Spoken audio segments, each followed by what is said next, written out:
नमस्कार, आप देख रहे के न्यूज नेशनल और मैं हूं आपके साथ यश। तो देश विदेश की खबरों में आगे बढ़ने से पहले नजर करते हैं आज के हेडलाइंस पर।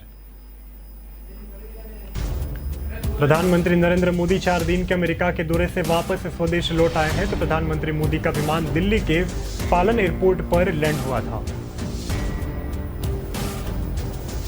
प्रधानमंत्री नरेंद्र मोदी ने रेडियो कार्यक्रम मन की बात में नदियों के महत्व स्वच्छता को लेकर भी लोकल को जारी किया था। बड़ी खबर बिहार से आ रही है। तो मोहितार में नाव पलटने से 22 लोग डूब गए थे। तो डुबकी गंडक में ही नाव पलटने के बाद 22 लोगों को डूबने की खबर सामने आई है।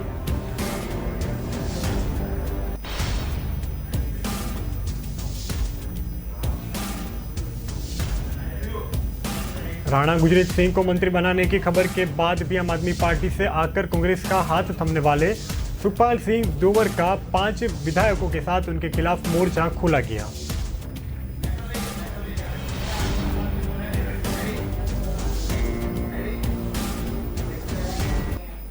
चार दिन के सफर के बाद अमेरिका से दौर में बाद लौटे प्रधानमंत्री नरेंद्र मोदी। तो प्रधानमंत्री मोदी जी ने 4 दिन के अमेरिका के दौर से वापस स्वदेश लौट आए हैं। तो प्रधानमंत्री मोदी का विमान दिल्ली से पालन एयरपोर्ट पर लैंड हुआ था। तो थोड़ी ही देर में प्रधानमंत्री एयरपोर्ट से बाहर भी आए थे। तो प्रधानमंत्री के स्वागत के लिए बीजेपी अध्यक्ष जेपी नड्डा खुद एयरपोर्ट पर पहुंचे थे। तो उसके साथ ही बीजेपी के तमाम कार्यकर्ता एयरपोर्ट के बाहर प्रधानमंत्री के स्वागत में नाचते गाते और नारे लगाते हुए भी नजर आए थे। तो देश के अलग अलग राज्यों से लेकर पारंपरिक परिधान एवं वाद्य यंत्रों के साथ एयरपोर्ट पर प्रधानमंत्री के स्वागत के लिए पहुंचे थे। तो कोरोना काल में एशिया के बाहर पीएम का दौर था। तो दुनिया में हिंदुस्तान के रिश्तों को भी नई शुरुआत लेकर आया है। तो इस दौरान में प्रधानमंत्री ने संयुक्त महाराष्ट्र महासभा को लेकर भी संबोधित किया था। तो अमेरिका के राष्ट्रपति और उपराष्ट्रपति से मुलाकात भी की थी। तो उसके साथ भी जापान और ऑस्ट्रेलिया के पीएम से भी मिले थे। तो 4 देशों के समूह का भी बैठक में हिस्सा लिया गया था। तो इसके अलावा भी अमेरिका के टॉप सीईओ के साथ मुलाकात भी की थी। तो प्रधानमंत्री मोदी के एयरपोर्ट पहुंचते ही बीजेपी अध्यक्ष जेपी नड्डा ने कहा था कि वे ग्लोबल लीडर के तौर पर प्रधानमंत्री मोदी जी ने जो काम किया है उसके लिए अपनी ओर से दुनिया भर में भी उनको प्रशंसा मिली है। तो हार्दिक अभिनंदन भी लोगों ने प्राप्त किए थे। तो दिल्ली जनता के समूह से अपने नेता का स्वागत करने भी आए। तो प्रधानमंत्री दिन रात देश की जनता की सेवा में लगे हैं। तो वही पश्चिम पाटल को लेकर भारत के विचारों को पूरी तरीके से साथ भी रखते हैं। अमित शाह 10 नक्सल प्रभावित राज्यों के मुख्यमंत्री के साथ बैठक। गृह मंत्री अमित शाह आज नक्सल प्रभावित 10 राज्यों के साथ बैठक करेंगे। तो रिपोर्ट के मुताबिक विज्ञान भवन के आयोजित होने वाली बैठक में भी 10 नक्सल प्रभावित राज्यों के मुख्यमंत्री शामिल होने वाले हैं। तो महाराष्ट्र के सीएम उद्धव ठाकरे, बिहार के सीएम नीतीश कुमार, उड़ीसा के सीएम नवीन पटनायक एवं मध्य प्रदेश के सीएम शिवराज सिंह चौहान सहित अन्य लोग विज्ञान भवन में मौजूद हैं। तो वही अमित शाह ने भी बैठक के लिए पहुंच गए थे। तो केंद्रीय मंत्री अमित शाह इन राज्यों के वर्तमान स्थिति की समीक्षा के साथ साथ भविष्य के रोड मैप पर मुख्यमंत्री के साथ एक उच्च स्तरीय बैठक की अध्यक्षता करेंगे। तो इसके अलावा भी इस दौरान सुरक्षा और विकास के मुद्दों पर भी चर्चा की जाएगी। तो 10 नक्सल प्रभावित राज्यों में छत्तीसगढ़, झारखंड, बिहार, उड़ीसा, आंध्र प्रदेश, महाराष्ट्र, पश्चिम बंगाल, उत्तर प्रदेश, केरल और मध्य प्रदेश के मुख्यमंत्री शामिल होंगे। तो बाद में ही केंद्र सरकार छत्तीसगढ़ में नक्सल प्रभावित क्षेत्रों में अभियान तेज करने की योजना भी बना रही है। तो हालांकि सामने बात आ रही है कि पिछले कुछ वर्षों से सुरक्षा बलों पर भी बड़े हमले हुए हैं। तो सूत्रों के अनुसार बैठक का उद्देश्य नक्सल प्रभावित क्षेत्र, उनकी समस्या के साथ विकास पर चर्चा करना भी है। तो वही बिहार से मुख्यमंत्री नीतीश कुमार बैठक में शामिल होने वाले हैं। तो शनिवार शाम राष्ट्रीय राजधानी दिल्ली में भी वो पहुंच गए थे।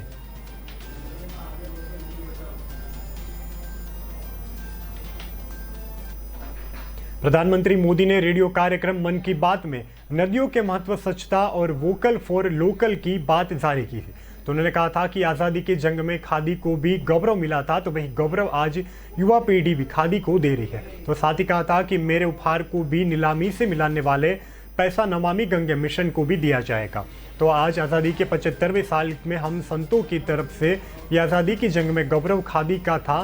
तो वही गौरव आज भी युवा पीढ़ी खादी को लेकर भी जज्बा दिखा रही है। तो दिल्ली में खादी को लेकर भी 1 करोड़ रुपए से ज़्यादा कारोबार भी हुए थे। तो ऐसे में ही कई दिनों में 2 अक्टूबर बापू की जन्म जयंती पर भी नया रिकॉर्ड बनाएंगी। तो जहां भी खादी, हैंडलूम एवं हैंडीक्राफ्ट बिकता है तो दीवार सामने भी आई है। तो अपनी बार भी खादी को लेकर वोकल फॉर लोकल को मजबूत करने का पुराना रिकॉर्ड भी तोड़ने वाली है।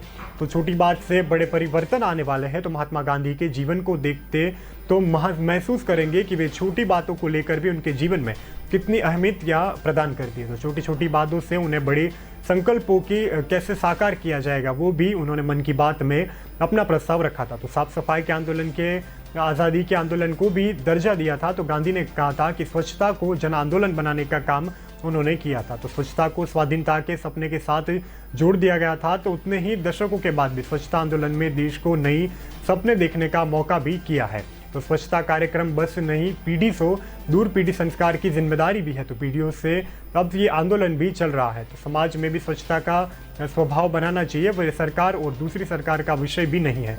तो इसके अविरत भी बिना रुके थके और श्रद्धा के साथ जुड़कर चलाने का स्वच्छता पूज्य बापू को इस देश की बहुत बड़ी श्रद्धांजलि अर्पित होगी। तो ये श्रद्धांजलि इस बार भी लगातार देते रहना चाहिए। ये नरेंद्र मोदी ने मन की बात में प्रस्ताव देशवासियों के समक्ष रखा था। एक बड़ी खबर बिहार से आ रही है। तो मोरीतार में नाव पलटने के बाद 22 लोगों की डूबने से, गंडक नदी में नाव पलटने से 22 लोगों को डूबने की खबर सामने आ रही है। तो वही 6 लोगों के शव निकालने की कार्यवाही भी अभी हाथ है। तो नदी में घाट पर अफरा तफरी का माहौल भी फैला हुआ है। तो बड़ी बड़ी संख्या में लोग घाट पर भी मौजूद है। तो सूचना मिलने पर प्रशासन की पूरी टीम के साथ मौके पर मौजूद भी हो गए थे। तो वही डूबने पर बाकी लोगों की तलाश भी की जा रही है। तो बताया जा रहा है कि नाव पर ज़्यादा सवारी बैठने से ये हादसा हुआ है। तो छोटी नाव पर 12 लोगों के बैठने की जगह से 22 लोगों से भी ज़्यादा लोग नाव में सवार थे। तो इसी वजह से ये दुर्घटना सर्जी है। तो 2 महीने पहले भी डमुरिया घाट थाना क्षेत्र स्थित सरोतर झील में भी ये घटना सामने आई थी। तो नाव पलटने के युवक की मौत हो गई थी। तो इस नाव पर भी 1 दर्जन से भी ज़्यादा लोग सवार थे। तो हालांकि बाकी के लोग नदी के तैरकर भी बाहर निकल जाए थे। तो लेकिन बबुल सैनी पानी में बुरी तरीके से फंस गया था। तो थोड़ी देर बाद उसका शव भी बाहर निकाला गया था। अब बात करते हैं पंजाब की। तो पंजाब के राणा गुरजीत सिंह को मंत्री बनाने की खबरों को लेकर बाद में आम आदमी पार्टी ने भी आकर कांग्रेस का हाथ थामने वाला सुखपाल सिंह सोवरे को अन्य विधायकों से उनके खिलाफ मोर्चा भी खोला था। तो पत्रों के विधायकों के राणा गुरजीत सिंह को भी मंत्रिमंडल में शामिल करने पर विरोध बताया जा रहा है। तो इन विधायकों ने राणा गुरजीत सिंह को स्थान पर एससी चेहरों को भी कैबिनेट में शामिल करने की अपील की थी। तो वहीं पत्र लिखने वाले नेताओं ने भी मोहिंदर सिंह, केपी सुल्तानपुर से विधायक नवजेत सिंह एवं अबुतुल्य के विधान सुखपाल सिंह खेरा एवं फगवाड़ा के विधायक बलविंदर सिंह धानीवाला, जलंधर बाबा हेनरी और शाम चेरानी वाले विधायक पवन आदिया को भी शामिल किया गया था। तो वही भूलत्ते के साथ भी टिकट पर चुनाव जीतने वाले सुखपाल सिंह दोरा अरविंदर सिंह केजरीवाल के खिलाफ भी मोर्चा खोल चुके हैं। तो आप में ही अलग अलग होकर उन्होंने पंजाब एकता पार्टी का गठन भी किया था। तो कुछ माह पूर्व ही वे उसके दौरान भी विधायक के साथ कैप्टन की अगुवाई को कांग्रेस का हाथ भी थामा था। तो आप में भी हरते हुए खेर का राणा गुरजीत सिंह के खिलाफ जमकर हमला भी बुला गया था। तो खनन मामले में भी नाम आने के बाद भी गुरजीत सिंह को भी कैप्टन की कैबिनेट से छूट कर दी गई थी। तो वहीं खेत कर उन्हें 5 अन्य विधायकों के साथ राणा गुरजीत सिंह का विरोध भी शुरू कर दिया था। तो फिलहाल रुकते एक छोटे से ब्रेक के लिए, ब्रेक के बाद फिर मिलते हैं।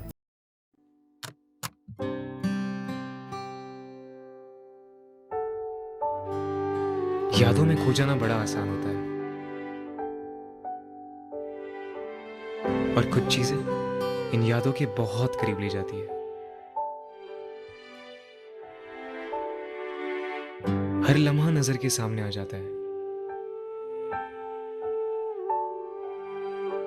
उस पल की खुशी महसूस होने लगती है मानो कल की ही बात हो। वक्त बीत जाता है मगर दिल के रिश्ते कभी नहीं बदलते। ऐसे ही दिलों के रिश्ते सजाए अजय अरविंद भाई खत्री। ब्रेक के बाद आपका स्वागत है। अब देखते हैं खबरें आगे की। उत्तर प्रदेश की सियासत से जुड़ी बड़ी खबर सामने आ रही है। तो आज योगी सरकार की कैबिनेट का विस्तार होगा। तो सबके साथ एक नई शपथ भी ले सकते हैं। तो राज्यपाल आनंदीबेन पटेल एवं राजभवन पहुंच रही थी। तो दोपहर 1:30 बजे हवाई को लेकर भी बैठक बुलाई गई थी। तो विधानसभा चुनाव में 6 मई से लेकर एक कम शेष रह गया था। तो इसमें ही राजनीतिक समीकरण साधन के लिए भाजपा सप्रयोग भी कर रही है। तो जिन विधायकों का नाम मंत्री पद से लिए जाने वाले थे, तो उसके जितिन प्रसाद, पलटू राम संजय गौड़ एवं संगीता बिंद, दिनेश खाटी, धर्मेंद्र प्रजापति और छत्रपाल गंगावार के नाम भी हाल चर्चा में चल रहे हैं।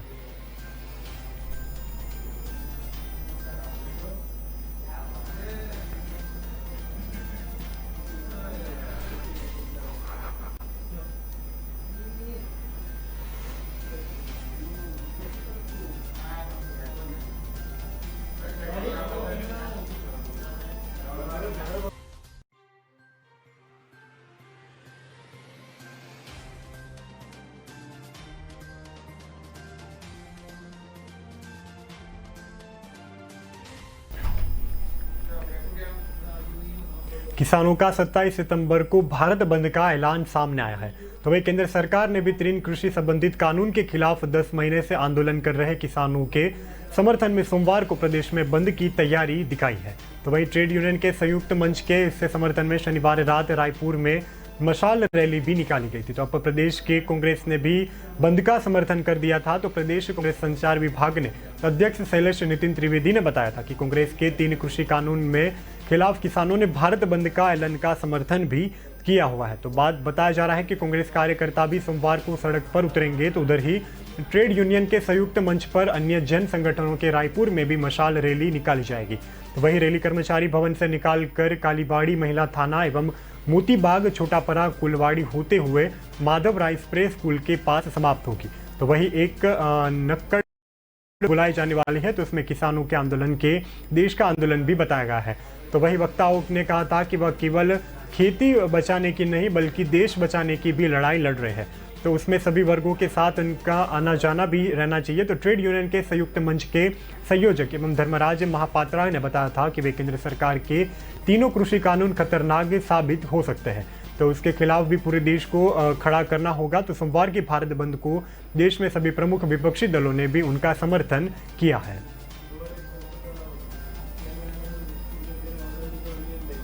हाल पितृपक्ष की शुरुआत हो चुकी है। तो पूर्णिमा श्राद्ध से उसकी शुरुआत हो चुकी है। तो जो कि 6 अक्टूबर तक चलने वाला है। तो उसके पहले यानी कि 7 अक्टूबर को शारदीय नवरात्रि शुरू होने वाली है। तो इसके साथ भी बताया जा रहा है कि पंचांग को ध्यान रखते हुए कांग्रेस ने अपनी प्रतिज्ञा यात्रा को टाल भी दिया है। तो वही 2 अक्टूबर से लेकर शनिवार से होने वाली कांग्रेस की प्रतिज्ञा यात्रा को अब 7 अक्टूबर से शुरू हो सकती है। तो वही शायद ये पहली बार होगी। तो अपने किसी अभियान को लेकर पितृपक्ष की वजह से वे टाल कर नवरात्रि में शुरू करने जा रही है। तो यूपी प्रभारी प्रियंका गांधी कल यूपी दौरे पर लखनऊ आ रही है। तो वही खबरों के माने तो प्रियंका इस प्रतिज्ञा यात्रा को लेकर बैठक भी करेंगी। तो कांग्रेस पार्टी के प्रवक्ता अंशु अवस्थी ने सूत्रों के बताया था कि वे पहली यात्रा 2 अक्टूबर से शुरू करने वाली थी। तो उससे पहले नवरात्रि के पहले ही दिन की जाएगी। तो कांग्रेस प्रवक्ता अंशु अवस्थी ने कहा था कि वे प्रतिज्ञा पत्र के लिए तैयारियां भी हाल टल चुकी है। तो 2 अक्टूबर को लेकर लखनऊ के रामाबाई मैदान में बड़ा आयोजन करना था, पर इस मौके पर प्रियंका गांधी को भी मौजूद रहना था। तो लेकिन इसके खिलाफ प्रशासन के इसी इजाजत नहीं दी थी। तो अंशु ने कहा था कि वे प्रशासन विपक्ष के हर कार्यक्रम को असफल बनाने के लिए अड़चन भी खड़े कर रहे थे। तो शायद इसीलिए रामाबाई मैदान में कार्यक्रम की परमिशन भी नहीं मिली थी। संयुक्त राष्ट्र महासभा में प्रधानमंत्री मोदी ने भारत को लोकतंत्र की जननी बताया है। बयान पर कांग्रेस ने भी असम के मुख्यमंत्री हिमंता बिस्वा शर्मा, यूपी के सीएम योगी आदित्यनाथ को घसीटा भी किया था। तो कांग्रेस नेता कपिल सिब्बल ने ट्वीट करते हुए कहा था कि आप दोनों सुन रहे हैं कि भारत लोकतंत्र की जननी है। तो उसमें 1 सप्ताह पहले ही हुई हिंसा को लेकर भी उत्तर प्रदेश के ऊट घटनाक्रम के बाद कांग्रेस हमलावर भी उसमें शामिल हुए थे। तो कांग्रेस आरोप लगा रही थी कि वे दोनों राज्यों में भी लोकतंत्र खत्म हो गया है। तो और तानाशाही रवैया भी अपनाया जा रहा है। तो प्रधानमंत्री के भाषण पर राजनीति शुरू हो गई थी। तो प्रधानमंत्री ने भाषण के बाद कांग्रेस नेता पी चिदम्बरम का भी ट्वीट नजर आया था। तो उन्होंने प्रधानमंत्री पर जंग का ऐलान भी किया था। तो उसके भाषण में जंग छेड़ी हो ऐसा माहौल भी बना था। तो खुद पीएम ने भी संयुक्त महासभा को लेकर संबोधित किया था। तो कुछ ही सीटें भी भरी हुई थी। तो उससे ज़्यादा भी खुद को तब महसूस हुआ था जब भाषण किसी ने ताली तक नहीं बजाई थी। तो आगे लिखा था कि संयुक्त राष्ट्र में भारत का मिशन गड़बड़ सा हो गया है। तो प्रधानमंत्री मोदी के भाषण के बाद भारतीय जनता पार्टी राष्ट्रीय अध्यक्ष जेपी नड्डा का बयान सामने भी आया था। तो उन्होंने पीएम को भाषण के गर्व करने वाला भी बताया था। तो उसके बाद भी वे कांग्रेस की ओर से बयान नवाजगी भी शुरू हो गई थी।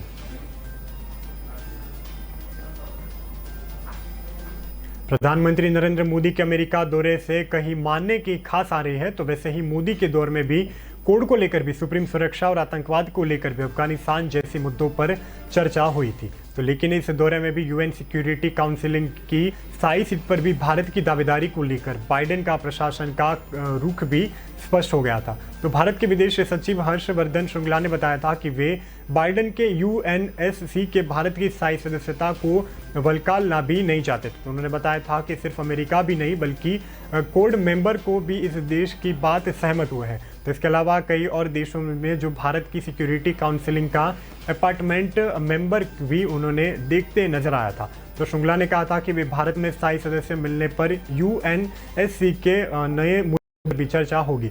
तो जैसे सिक्योरिटी काउंसिलिंग की पिछली बैठक में प्रधानमंत्री नरेंद्र मोदी ने समुद्री सुरक्षा मसला भी उठाया था, तो पहली बार किसी भारतीय प्रधानमंत्री ने यूएनएस के संबोधित भी किया था। तो वे बैठक में भी समुद्री सुरक्षा पर भी सफल डिबेट में वे सफलता अपनी दर्ज कर सके थे। तो विदेश सचिव ने भी कहा था कि अब अफगानिस्तान की बात सामने आती है तो हमारा राय होना भी ज़रूरी है। तो कोड बैठक अफगानिस्तान के मसले को लेकर भी नेता को कटजुट रखने के उपयोगिता भी मद्देनजर रखी गई थी।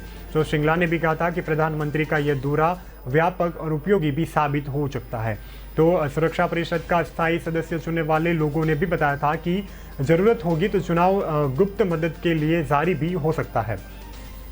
तो इसमें 5 सीटों अफ्रीका एवं एशिया प्रांत को लेकर भी, दो लैटिन अमेरिका और पश्चिम यूरोप के देशों को लेकर भी रिजर्व रह सकती है।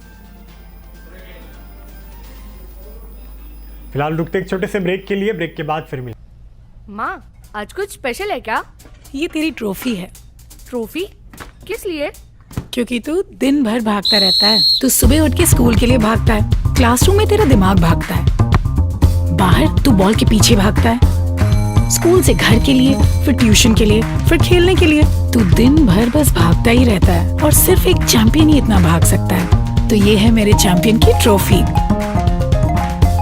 नया yippee पावर अप आटा नूडल्स में है व्हीट की एनर्जी में लिपटी वेजिटेबल्स की गुडनेस, जो आपके चैंपियन बच्चे को करे पावर अप दिन भर भागने के लिए। It's better no. नया Sunfeast yippee power up from ITC।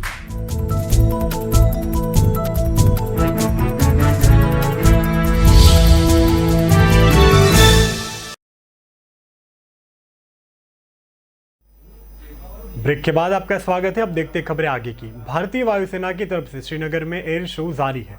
तो इसके लाइफन डिवेंड आकाश गंगा, सूर्य किरण, एम्ब्रोबेटिक और डिप्ली सिंह सिद्ध को प्रसिद्ध भी उसमें किया जा रहा है। तो झील के ऊपर से हवाई करबतों को प्रदर्शन किया जा रहा है। तो पैरामोटिन फ्लाइंग को भी कार्यक्रम का आकर्षण बताया जा रहा है। तो इस शो घाटी में 13 साल के बाद हो रहा है। तो इसमें वायुसेना का सिंप्लोमेटिक एनुअलाइजेशन भी भाग ले रहा है। तो वायुसेना के अधिकारियों ने बताया था कि वे आज़ादी का अमृत महोत्सव समारोह के तहत एयर शो का आयोजन किया गया है। तो श्रीनगर एयरफोर्स स्टेशन एवं जम्मू कश्मीर प्रशासन द्वारा ये कार्यक्रम किया गया है। तो उन्होंने कहा था कि वे एयर शो का भी theme give wings to air उसको नाम भी दिया गया है। तो इसका उद्देश्य घाटी के युवाओं को वायुसेना में भर्ती होने के लिए प्रेरित करने का भी, ये पर्यटन को बढ़ावा देने का भी बताया जा रहा है। तो वही एयर शो को लेकर जम्मू कश्मीर के शेर ए कश्मीर एवं इंटरनेशनल कन्वेंशन सेंटर को आयोजित भी किया जा रहा है। तो उसमें लेफ्टिनेंट गवर्नर मनोज सिन्हा एवं वेस्टर्न एयर कमांड के ऑफिसर कमांडिंग चीफ के BR कृष्णा समेत कई प्रमुख पदाधिकारियों को भी शामिल किया गया था।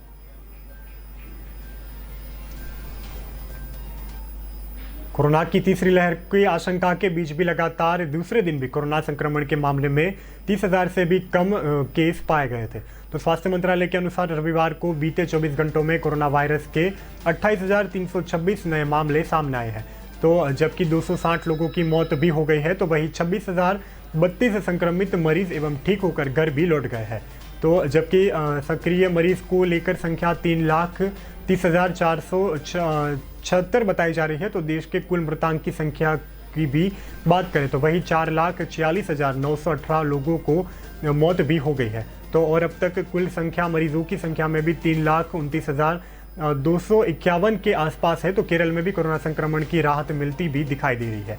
तो इस बीच रविवार के राज्य में भी पिछले 24 घंटे में 16,671 मामले दर्ज किए गए थे, तो जबकि इस खतरनाक बीमारी से 120 लोगों की जान भी गई है। तो बात के जैसे कि बात सामने आ रही है, तो कोरोना संक्रमण के मामले में केरल सबसे अधिक प्रभावित राज्य में से एक राज्य रहा है। तो देश भर में भी दर्ज हो रहे कुल मामलों का लगभग 60% हिस्सा केरल के सामने आ रहा है। तो भारत के कोरोना के खिलाफ भी वैक्सीनेशन अभियान लगातार जारी है। तो स्वास्थ्य मंत्रालय के अनुसार देश के कुल वैक्सीनेशन का आंकड़ा भी देश के वैक्सीन का आंकड़ा बहुत ही बड़ा नजर आ रहा है। तो वही 24 घंटे में भी वैक्सीन की 68,42,786 डोज लोगों ने लगवाए थे। तो ये बड़ी खुशी की बात है कि लोग वैक्सीन को लेकर जागरूक होकर वैक्सीन भी लगवा रहे हैं। ओडिशा और आंध्र प्रदेश के तट पर शाम गुलाब चक्रवात टकराने जा रहा है। तो मौसम विभाग के आंध्र प्रदेश के उत्तरी इलाकों में ओडिशा के दक्षिण इलाकों को ऑरेंज अलर्ट भी जारी किया है। तो मौसम विभाग की चेतावनी के बाद दोनों की राज्यों में भी राहत और बचाव कार्य भी शुरू हो गए हैं। तो ओडिशा एनडीआरएफ ने 24 Odisha disaster rapid action court को लेकर 42 दल तैनात भी किए गए हैं। तो खबरों के मुताबिक अब तक 1600 लोगों को सुरक्षित स्थान पर भी पहुंचाया गया है। तो ये काम भी बड़ी सराहनीय से किया जा रहा है। तो आज रविवार की शाम तूफान उत्तरी आंध्र प्रदेश व दक्षिण ओडिशा के बीच कलिटपुरम के पास तट को लेकर टकराया भी जाएगा। तो लगातार पश्चिम देशों में भी बढ़ते हुए दक्षिणी छत्तीसगढ़, महाराष्ट्र, गोवा और गुजरात तक भी उसको बढ़ते नजर आ सकता है। तो इस दौरान रविवार से मंगलवार सुबह तक इन सभी इलाकों में भारी से अति भारी बारिश की संभावना भी व्यक्त की जा रही है। तो वहीं मौसम विभाग के मुताबिक इस तूफान को लेकर गुलाब नाम पाकिस्तान ने दिया है। तो इसे बोलने का सही तरीका गुल आब बताया जा रहा है। तो अब इसका नाम भी सूची में लिया गया है। तो वे विश्व मानसून संस्था एशिया पैसिफिक के लिए संयुक्त राष्ट्र के आर्थिक व सामाजिक कमीशन को लेकर भी चक्रवात तूफान को भी बढ़ने के पैनल भी बताई जा रही है। तो इस पैनल में भारत, बांग्लादेश, म्यांमार, पाकिस्तान, श्रीलंका समेत 13 देशों से ये क्षेत्र आने वाला तूफान के नाम को भी चुना गया है। वैक्सीन एसोसिएशन के कार्यक्रम को संबोधित करते हुए एक दिन जिलों के आर्थिक गतिविधियों का स्तर काफी ऊंचा जाया है। तो लेकिन बेटिंग की उपस्थिति को काफी कम बताया जा रहा है। तो सीतारमन ने बैंकों को ये अपनी मौजूदगी को बढ़ाते हुए प्रयासों के और बेहतर करने का दावा भी किया है। तो उन्होंने बैंकों को कहा है कि वे उनके विकल्प को लेकर भी एक कर सकते हैं। तो गली मोहल्ले के छोटे छोटे स्तर पर मॉडल के जरिए वहां बैंकिंग मौजूदगी भी दर्ज करने की जरूरियात को लेकर भी अपनी बात को स्पष्ट कर सकते हैं। तो मंत्री ने स्पष्ट कहा था कि वे डिजिटलीकरण को लेकर भी प्रयासों के खिलाफ नहीं है। तो उन्होंने कहा था कि वे आज बैंकों का बड़ी खाता अधिक साफ सुथरा को लेकर भी उससे सरकार पर बैंकों के पूर्ण जीवन को लेकर बोझ भी कम होगा। तो सीतारमन ने बताया था कि वे आगामी राष्ट्रीय संपत्ति पुनर्गठन कंपनी को बैड बैंक नहीं कहा जाएगा। तो उन्होंने अमेरिका में भी ये बात की थी। तो उन्होंने कहा था कि वे बैंकों को लेकर तेज चर्चा भी चल रही है। तो उनके प्रत्येक कहाई की ज़रूरियात को लेकर भी समझना होगा। तो जिसमें 400 अरब डॉलर के निर्यात पर लक्ष्य को हासिल भी किया जाएगा।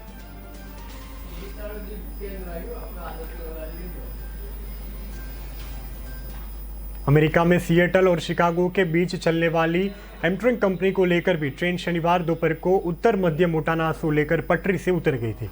तो वही बिजली एनकाउंटर को लेकर कार्यालय के एक अधिकारी के मुताबिक इस दुर्घटना में भी कम से कम 3 लोगों को मौत भी हो गई है। तो एक्ट्रेम कंपनी की ओर से कहा गया है कि वे दुर्घटना में कई लोग घायल भी हुए हैं। तो एक्ट्रेम के प्रवक्ता जेमसन अब्रोड ने कहा था कि वे वक्तव्य में बताया था कि स्थानीय समयानुसार शनिवार दोपहर करीब 4 बजे एम्पायर बिल्डर ट्रेन लेकर वे निकल गए थे। तो वे पटरी से ट्रेन अचानक ही उतर गई थी। तो इस ट्रेन में उतरने के बाद 146 यात्री को भी क्रू के 13 सदस्यों भी उसमें सवार थे। तो इस यात्री ने बताया था कि वे एक बोगी बुरी रही थी। तो इस पलट को लेकर भी दूसरी बोगी उस पटरी से नीचे उतर गई थी। तो 3 अज्ञे बोगियां को लेकर पटरी से उतर गई थी। तो और ट्रेन में अलग अलग भी हो गए थे। तो शेरिफ कार्यालय के अधिकारी ने बताया था कि वे स्थानिक अधिकारी के साथ मिलकर घायलों को अस्पताल में भी पहुंचा रहे थे। तो उन्हीं यात्रियों को सुरक्षा निकालने के प्रयास भी उन्होंने किए थे। तो सोमालिया की राजधानी को शनिवार को भी आत्मघाती कार बम विस्फोट 8 लोगों की मौत भी हो गई थी। तो यह विस्फोट सोमालिया के राष्ट्रपति भवन के प्रदेश द्वार के पास ही हुआ था। तो सुरक्षा चौकी पर विस्फोट ने लद्दे वाहन को लेकर भी ट्रक टक्कर मारी थी। तो पुलिस ने शनिवार को यह जानकारी भी दी थी।